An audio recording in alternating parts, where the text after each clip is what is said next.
Olá pessoal, tudo bem com vocês? Assim como eu disse no vídeo anterior, eu estou aproveitando que eu estou de bom humor e estou bem disposta para gravar. E estou vindo para gravar mais um vídeo para vocês.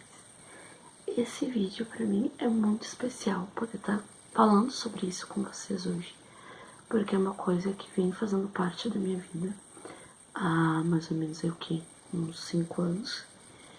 E eu sou uma pessoa que tá na minha vida aí já há 7. E por mais que às vezes a gente se estresse, às vezes a gente fique muito brava com as coisas, eu entendo que tem coisas que acontecem do jeito que tem que acontecer, porque não é só com a gente que acontece, mas enfim, tá? Pra quem é novo aqui no canal, sejam muito bem-vindos. Meu nome é Renata Santana. E pra quem já é daqui, beijo. Como estão? Eu vou contar brevemente aqui, porque eu já contei em outros vídeos. Então, essa parte é mais pra contar pra quem é novo aqui no canal. Sobre o que acontece, tá? Por que eu fico tão feliz de poder falar e trazer essa notícia pra vocês. Algum tempo atrás, tá? Queria muito ser mãe. Tive a oportunidade de ser mãe. Tive aí a Sara, né, há 7 anos atrás, como eu falei pra vocês, lá em 2016. E quando a gente mudou pra cá, ela tava prestes a fazer 2 anos. Já tinha tido alguns atrasos no desenvolvimento dela. E quando a gente veio pra cá, teve muito atraso, teve muito... como é que eu posso dizer pra vocês? Tipo assim, ela regrediu muito na questão da fala. E eu acredito que isso tinha a ver muito com a questão de quando a gente morava em Porto Alegre, a gente deixava ela assistir bastante desenho, programa educativo, essas coisas assim, apesar de falar que não pode deixar com tela. Só que assim, quando a gente não é mãe, a gente fala que o filho não vai ver. Mas na prática a gente acaba vendo que para algumas pessoas é muito mais difícil do que para outras. Principalmente quando a gente consome muito. E assim, eram bastante coisas voltadas pra ela. E quando a gente veio pra cá, a gente meio que achou que era isso, tá? Mas com o passar do tempo a gente acabou percebendo que não. Inclusive a gente viu uma reportagem que eu vou deixar aqui nos comentários pra vocês, na descrição do vídeo. E nos comentários também, se não conseguir na descrição. Falando sobre o autismo, lá no Domingo Espetacular, que meio que abriu os nossos olhos pra isso. E desde 2018 até 2020, a gente tinha um possível sim para o autismo da Sara. E em 2020 se confirmou, tá? Em maio de 2020 se confirmou. Quando veio o possível diagnóstico, eu acabei trazendo aqui pro canal. Falei pra vocês que possivelmente a Sara poderia ser autista, que isso não mudaria nada pra nós, como de fato não mudou. E não é romantizar, eu já trouxe aqui um outro vídeo falando sobre isso também, que para algumas mães é mais difícil do que para outras lidar com o fato do filho ser autista. Por que isso acontece? Porque muitas vezes a gente não tem tempo para se preparar para o que vai ser o diagnóstico. Muitas vezes a gente já ganha um diagnóstico assim de cara. Obviamente que tem que passar por um especialista, mas muitas vezes a gente tem esse tempo também para se preparar. No meu caso, eu tive quase 2 anos para me preparar para um possível sim, e eu já considerava como sim, por conta das coisas que aconteciam com a Sara. Eu via como um possível sim, apesar de toda a família e amigos, né, mais próximos, vamos dizer assim, mais conhecidos, dizerem que não, tá? Por muito tempo eu fui desacreditada durante esses quase 2 anos e foi meio que tida como a doida que tava arrumando uma doença pro filho, tá? Apesar do autismo não ser uma doença, ser um transtorno, tá? Ele, em alguns momentos, em algumas situações, ele é meio que colocado como deficiência, é intelectual, mas não física, né? E assim como outras doenças, transtornos, deficiências, síndromes, nem sempre é visível, tá? Tu pode ver a criança ou o adulto e não perceber que ele é autista, mas sim ele é, tá? Então o diagnóstico ele só pode ser feito e só vai vir por um especialista, tá? Por isso que eu fiquei nesses quase 2 anos de possível diagnóstico, porque a médica que me disse que ela poderia ser autista, né, que conversou comigo, foi super simpática e ao mesmo tempo tentou ser, como é que eu posso dizer assim, mais, acho que calma possível, não é exatamente essa palavra, mas tentou ser o mais delicada possível para falar sobre o autismo comigo, sendo que eu já suspeitava, e daí quando eu falei que eu já suspeitava, ela disse que eu podia ter falado e tudo mais. Também já tem vídeo aqui falando sobre isso, tá? Então quem quiser entender um pouquinho melhor, eu vou ver se eu deixo os vídeos aqui pra vocês entenderem melhor sobre, tá? Então o que aconteceu? Muitas pessoas falaram pra mim que poderiam, até, se não me engano foi acho que é Silvana, se eu não estiver falando certo teu nome, desculpa, mas é porque faz um tempinho já isso.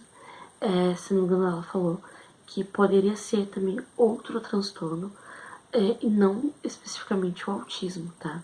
Mas sim, já foi confirmado que é o autismo, mas também não descarto aí que tenha também outros transtornos, tá? Porque o que acontece? A médica que estava atendendo ela até agora, até dezembro, disse pra mim que só agora que ela tá na escola, né, no segundo ano, que dá pra verificar se ela pode ter, por exemplo, TDAH, né? E que é acho que é déficit. O que é de atenção, tá, gente? Eu tô meio lesada essa hora da noite. Eu tô meio aqui, mas déficit. Ai, não vai vir a palavra, tá? Mas vocês estão entendendo o que eu tô querendo dizer, tá? Que se não me engano é o mesmo que o TDAH. Ou não é o mesmo que o TDAH. Mas enfim, tá? Ela disse que só agora que tá na escola que poderia verificar. Porque tem que estar na escola, tem que estar tendo algumas complicações para diagnosticar que também é o de atenção e TDAH. Enfim, tá? Que eu acho que é o mesmo. Tô aqui batendo a cabeça pra falar de um jeito, mas enfim, vocês estão conseguindo raciocinar comigo. Enfim, eu tive então com o neuropediatra a última consulta em dezembro, sempre aquele parto para conseguir consulta, que também vocês aqui nos comentários me alertaram sobre isso, que era muito difícil conseguir o diagnóstico. Tanto que em 3 anos de consultas eu ainda não sei qual é o grau ou o nível da Sara, porque desde a primeira consulta a única coisa que a médica me disse é que eu até tenho um laudo. Ó, o laudo aqui antigo, né? O primeiro laudo. Aqui. Sobre o que a Sara precisa, né? Que ela tem o autismo e as terapias que ela precisa. E esse aqui, que diz, né, o CID, ela só colocou agitação e agressividade. Sendo que em si, o dia que a gente foi lá, a Sara tava bem calma, tava quase que dormindo. E a gente tava com o Mano, o bebezinho, e tava eu e o pai juntos, tá? Então, eles nunca passaram pra gente o grau ou o nível de autismo da Sara.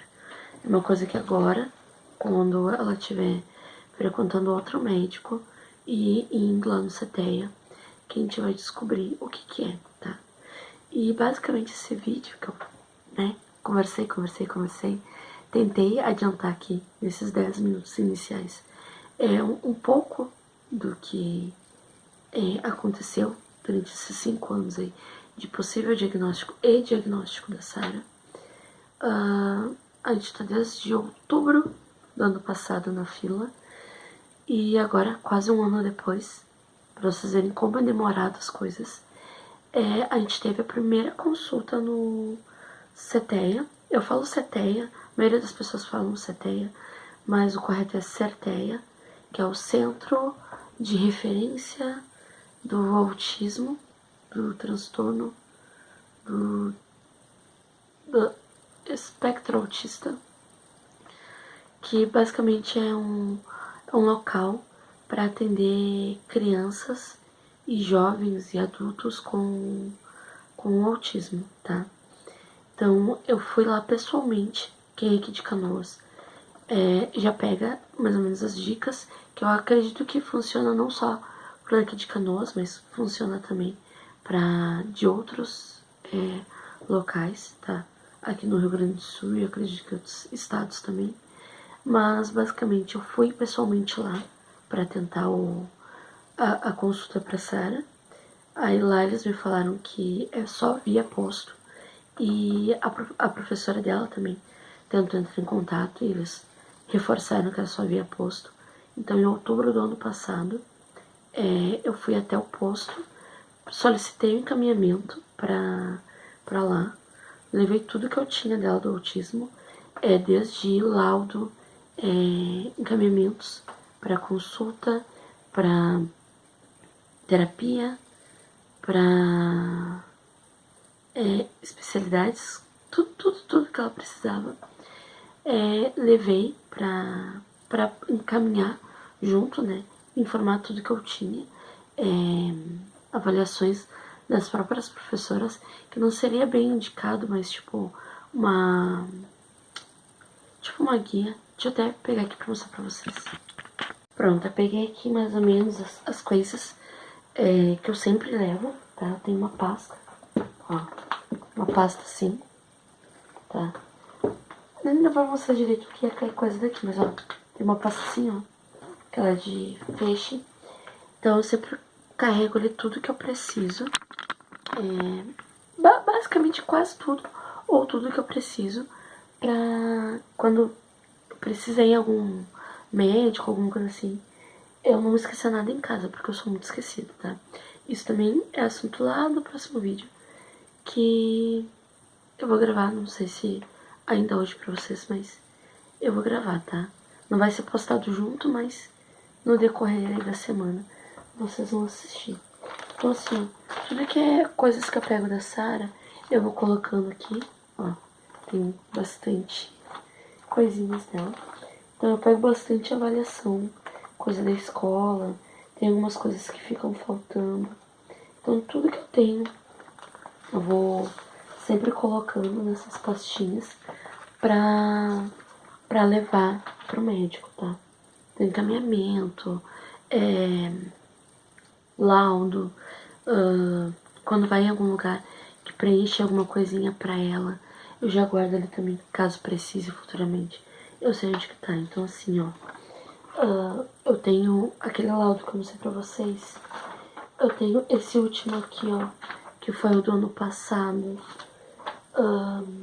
As avaliações assim, ó, da escola, tá? Conforme ela vai, avaliação do bimestre, semestre, coisa assim.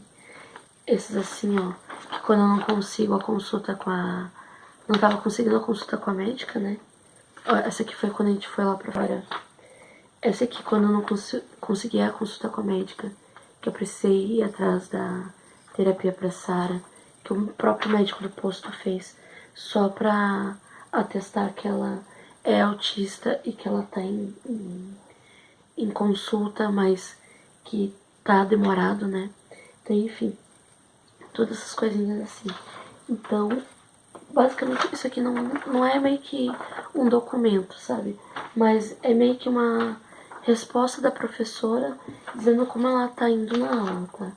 E aí eu pedi pra professora, que eu tenho assim, ó, tenho lá da pré-escola, tenho do ano passado, da primeira série. E aí eu pedi pra professora fazer esse aqui, ó. Deixa eu mostrar pra vocês. A professora de sala fazer esse aqui pra ela. Eu acho que isso é uma coisa bem interessante pra quando a gente vai levar assim nas consultas, os pais pedirem pros professores que passam um pouco mais de tempo com a criança pra fazer, tá? Então, assim, elas fizeram duas folhinhas, tá? Essa aqui e essa eu já mostrei no outro vídeo. E aí aqui eu tenho da professora. Deixa eu mostrar direitinho pra vocês. Eu tenho a avaliação da professora, da equipe de direção, né?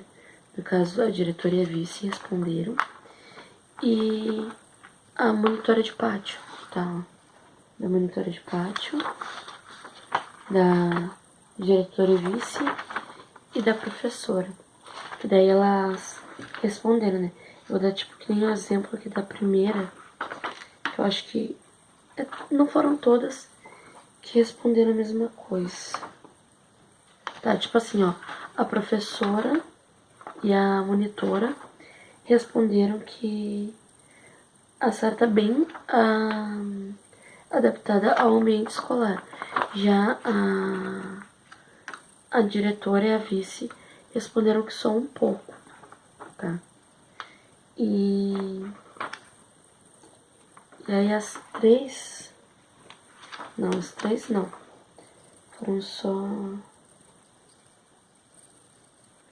foram só de novo a professora e a monitora que responderam isso. Se demonstra estar feliz na maior parte do tempo na escola, né? A diretora e a vice colocaram bastante e a professora e a monitora colocaram demais. Posso vir num outro vídeo só respondendo pra vocês o que cada uma delas respondendo isso aqui, tá? Mas que eu levei lá pra elas, porque eu acabo falando demais e acaba que algumas informações eu deixo escapar. Então isso aqui foi muito bom, porque tipo, que nem eu acabei não falando lá pra eles que a Sara meio que ela não sente algumas situações de risco, ela não sente perigo, sabe, pra ela. E aí a gente tem que estar lá falando pra ela, reforçando, não faz isso que tu vai te machucar. E ela meio que não dá bola, sabe, meio que caga. E aí lá, eles lendo aquela folhinha, meio que eles me perguntaram e eu falei assim, não, é real. Ela não demonstra sentir medo em determinadas coisas. Outras sentem, né? E eu acabei não falando pra eles, que, por exemplo, se fala que vai derrubar um vidro no chão, ela vê que vai quebrar um vidro, ela morre de medo. De medo. Mas se tu falar pra ela assim, tu vai cair daí, tu vai te machucar, pra ela é como se nada, né? Então eu fui lá conversar com eles. Essa primeira conversa lá no CTEA foi basicamente uma entrevista para saber como é que é a criança, como que é o ambiente familiar escolar, se tá na escola, se não tá. Basicamente foi bem produtivo. Eu conversei, eu senti que é um lugar bom, né, pra estar e tudo mais. Senti também que a Sara gostou de visitar, apesar dela querer vir logo pra casa, porque ela não tava muito afim de estar lá no dia, mas é porque ela queria mexer no telefone, ela queria passear, queria pracinha, essas coisas.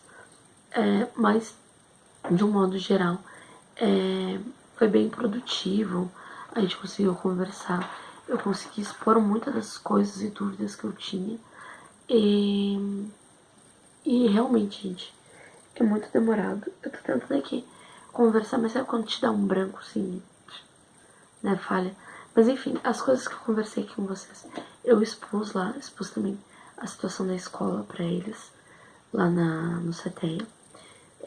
Falei sobre a Sara, sobre ter tido sofrimento no parto na hora de nascer, que a gravidez inteira foi tranquila e na hora de nascer que teve sofrimento, que pode ter sido uma das coisas que ocasionou o autismo na Sara, assim como pode ter sido genética, tá?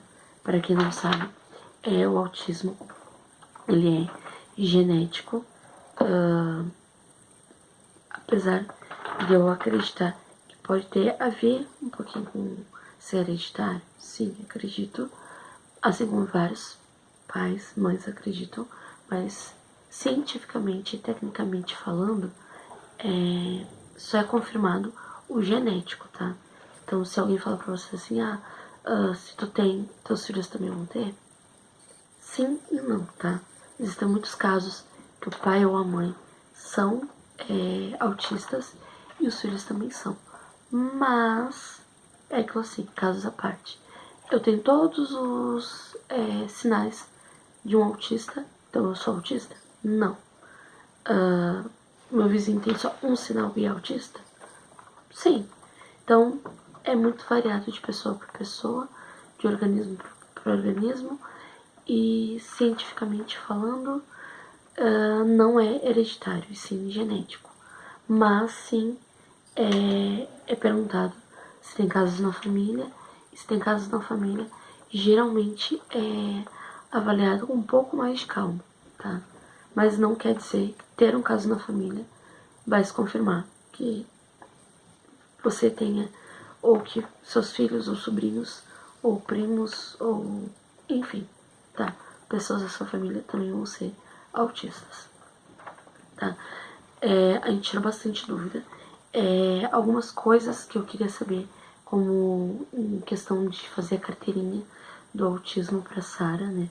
Aquela carteirinha para usar com cordão, com todas as identificações do CID, entre outras informações, como as informações pessoais, como contato e tudo mais que eu quero fazer para ela.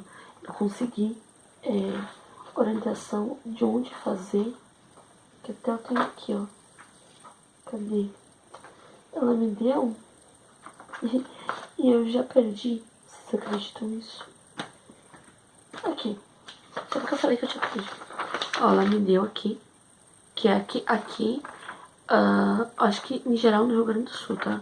Mas esse aqui funciona para Porto Alegre. Acho que não só Porto Alegre e Canoas, tá? Mas é Rio Grande do Sul. Porque o site que é pra entrar em contato é aqui do Rio Grande do Sul, tá? Que é esse aqui. Não sei se vai dar pra vocês verem bem. Deixa eu trazer um pouquinho mais pra trás. Ó. Se vocês quiserem pausar o vídeo pra ler as informações de onde entrar em contato. Então esse aqui, tu pede, né, solicita a carteirinha, eles enviam para um local de retirada, que no caso lá no CTEA dá para retirar. Então eu vou fazer o encaminhamento para retirar lá no CTEA.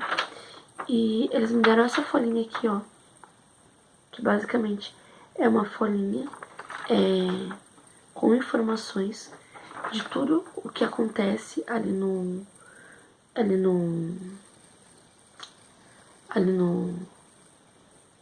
centro, né? Que é o Centro de Referência do Transtorno do Espectro Autista, com a sede daí no endereço aqui de Canoas. E aí eles me informaram várias coisas que acontecem ali, com atividades coletivas, com os responsáveis, em grupo também com as crianças, que eles fazem turmas para as crianças participarem, entre outras, tá? Tem equipe com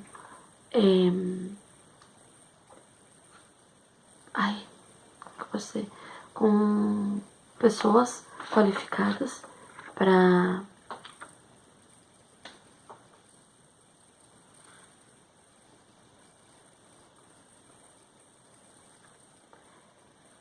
eu tô meio lesada, gente. Tá, já voltei, já foquei. Desculpa. Com pessoas qualificadas para atender a criança. Então eu acredito que tenham neuropediatras, tenham fono, terapeutas, psicopedagogo, psicólogo, tem todas essas coisas ali para atender, tá? Toda a parte terapêutica para atender a criança deve ter lá, tá? Eu vou ver mais aqui sobre essas funções, né? Agora eu entro para uma nova lista de espera. Nessa nova lista de espera tem outras crianças na frente, então, para serem chamadas, que pode demorar um pouco. Mas essa daqui de baixo, ó, que é uma atividade coletiva com os pais e responsáveis, essa daqui, ela pode acabar chamando um pouquinho antes. E conforme for o que ficar avaliado nessa daqui, aí eles chamam a Sara antes do previsto, tá? Que esse aqui basicamente é uma reunião que vai ter uma por semana durante um mês. Então vão ser 4 reuniões. Nessas reuniões vai ser tirado foto, vai filmar e tudo mais. Eles pedem autorização antes, né? Pra saber se pode ou não participar. Se quer participar. Claro que eu aceitei participar. E aí nessas informações eles vão avaliar um pouco mais a Sara, algumas coisas do desenvolvimento dela, para ver como é que tá, o que ela precisa mais, o que ela precisa menos. E aí para passar para outros grupos, tá? Para ver em qual grupo que ela vai se encaixar, como ela tem diagnóstico de agitação e agressividade, talvez também seja bom que ela participe individual primeiro, para depois participar de outros grupos com outras crianças, né? Até mesmo para verificar como que vai ser o andar das coisas. Então, como eu estava falando para vocês, é só um passo de tudo o que vai acontecer daqui para frente. E possivelmente eu traga mais informações, espero que breve, mas talvez também daqui a algum tempo a mais. Só para encerrar, porque eu acho que tá muito grande e eu já tô desfocando demais do assunto. Vocês estão vendo que eu tô meio perdida aqui em algumas coisas. Agora, semana que vem, acho que depois do dia 20, ou no dia 20, eu vou marcar neuropediatra no particular para Sara, pra gente fazer uma consulta. Também eu tirar outras dúvidas aí com o médico e pedir para ele também uma orientação de quanto em quanto tempo é bom ter essas consultas com o neuropediatra, tá? Assim também como eu vou verificar fono pra ela, né? Apesar dela estar falando e entendendo um pouquinho melhor ela, se é necessário ela tá indo num fono com mais frequência ou menos. Espero que vocês tenham gostado desse vídeo. Tentei cortar agora pra encerrar aqui pra vocês. Mas se tiverem mais dúvidas sobre o assunto e como que foi lá a consulta, podem deixar nos comentários que eu vou trazer uma parte 2. Porque provavelmente vou lembrar de alguma coisa só depois que eu desligar a câmera. Então essa aqui vai ser a parte 1 de como que foi essa primeira consulta. E depois eu trago uma parte 2 com as dúvidas de vocês e também mais coisas do que aconteceu lá no dia, tá? Eu acho que eu trouxe basicamente tudo que aconteceu, mas pode ser que esteja faltando alguma informação. Então espero que vocês tenham gostado desse vídeo e que tenham dúvidas pra conversar aqui comigo e trazer, e assim também quando eu for lá de novo, eu levar essas dúvidas de vocês, além das minhas, que eu sempre acabo esquecendo. E na hora de falar lá, eu acabo só lembrando quando eu chego em casa. Então eu espero que vocês tenham gostado. Beijinho, tchau e foi. Porque eu já tô cansada, gente. Por lá.